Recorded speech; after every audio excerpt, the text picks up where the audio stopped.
안녕하세요. 알쓸건잡의 황지연 원장입니다. 오늘은 장기 요양 등급을 잘 받는 방법에 대해서 설명드리고자 합니다.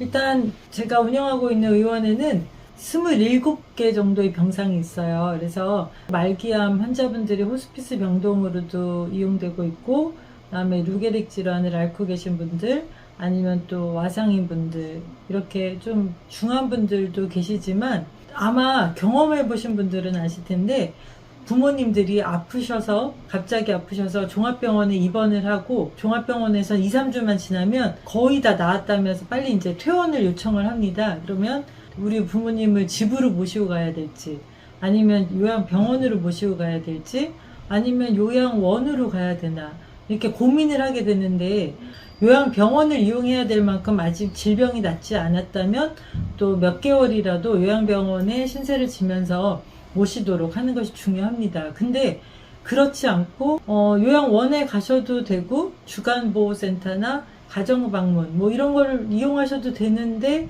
등급이 없어서, 장기요양 등급을 아직 못 받아서 이런 시설들을 사용하지 못해서 할 수 없이 요양병원에 입원을 하시게 되는 경우도 많습니다. 요양병원의 그 구성 자체가 간병비라는 부분이 모두 온전히 이 보호자의 몫이기 때문에 요양원에 비해서는 거의 약 2배가량 비용이 더 나오기 때문에 요양병원에 우리 부모님을 오래 모시는 것도 그렇게 쉬운 결정은 아니라고 생각이 들거든요. 그래서 만약에 적어도 70세가 넘어가시는 어르신들이시라면 노인 장기 요양 등급을 꼭 받아 놓으시라고 권유를 해드리고 싶습니다. 그런데 일단 노인 장기 요양 등급을 받자라고 하면 우리 부모님들이 너무 싫어하세요. 왜냐하면 나를 도대체 어디로 보내려고 그러냐, 나를 요양원에 보낼 거냐, 그러면 나는 차라리 내가 죽고 말겠다, 이렇게까지 반응하시는 분들도 있기 때문에 잘 말씀을 드려야 되는데, 마치 우리가 어린이집을 아이들한테 보내는 것처럼 아침 9시에 모시러 와서 하루 종일 점심도 드리고 여러 가지 활동도 하고 돌봄을 해드리다가 5시가 되면 집 앞까지 모셔다 드리는 이런 주간보호센터도 이용을 하려면 등급이 있어야 되고, 그 다음에 또 요양보호사가 집으로 와서 주 2, 3회라도 케어를 받고 싶으시면 요양원도 안 갈 수 있고 요양병원도 안 갈 수 있으니까 훨씬 자녀들의 부담을 줄여주면서 자신을 돌볼 수 있는 방법이기 때문에 이렇게 등급을 받는 게 엄마를 또는 아빠를 요양원으로 직접 모시려고 하는 그런 게 아니다라고 1차적으로 부모님을 잘 설득하는 것이 중요합니다. 그리고 두 번째 팁은요, 어머님이나 아버님이 다니시던 병원 아니면 의사 소견서를 제출할 수 있는 의료기관을 잘 찾으셔서 어머님이나 아버님이 꾸준히 어떤 증상이 있었다는 것을 잘 진료 기록을 남겨놓을 수 있는 병원을 지정해서 꾸준히 다니시는 것도 장기요양 등급을 잘 받을 수 있는 방법입니다. 왜냐하면 1에서 5등급 그리고 인지장애 등급까지 하면 총 6단계 등급으로 나뉘어져 있는데, 이 6단계 등급에서 요양원을 가시려면 4등급 시설 등급이 나와야 돼요. 근데 이렇게 하려면 이 등급을 신청을 해야 되는데, 이런 건강보험공단에 등급 신청을 하면 보통 한 2, 3주 내에 요원들이 나오셔서 여러 가지 항목을 체크를 합니다. 그래서 이분이 치매는 있어 보이는지, 아니면 어떤 신체적인 문제는 있어 보이는지, 그래서 어떤 치료를 해드리면 도움이 될지, 이런 것들을 판정을 하는 요원이 나오게 되는데, 저도 병원에서 너무 많이 경험해봤지만 분명히 치매 어르신이고 선망도 있으신 것 같고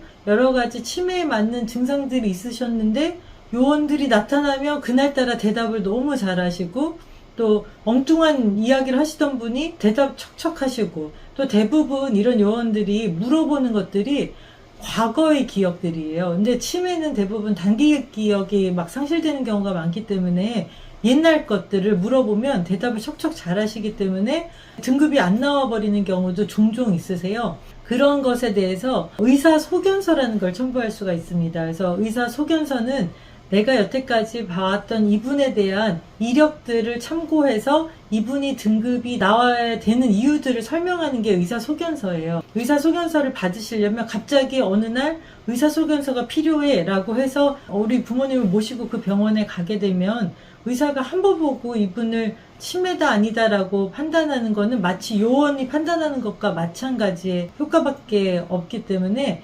의사소견서를 내줄 수 있을 만큼 이분한테 관심을 가지고 봐줄 수 있는 의사 선생님을 찾으시고 그 요원을 찾아서 꾸준히 방문을 해서 아버님한테 있었던 일, 어머님한테 발생됐던 일들을 얘기하시고 그 증상들을 없앨 수 있는 간단한 약을 처방받는다던가 이런 이력들이 누적이 되어 있는 상태에서 필요시에 의사소견서를 요청을 하시면 그 의사소견서가 등급이 나오는데 굉장히 상당한 역할을 하게 됩니다. 그래서 이렇게 의사소견서를 잘 받으시면 이 의사소견서까지 첨부가 된 상태에서 등급판정위원회가 열리게 되고 거기서 이제 등급이 나오게 되죠. 만약에 처음에 등급이 가장 최저 등급이 나온다 하더라도 6개월이 되면 재심사를 요청하실 수 있기 때문에 만약 여태까지 의사소견서를 받을 만한 그런 의원을 지정을 못했는데 등급이 너무 낮게 나왔다라고 생각하시면 그것에 대해서 의논할 수 있는 의원, 의사를 잘 찾으셔서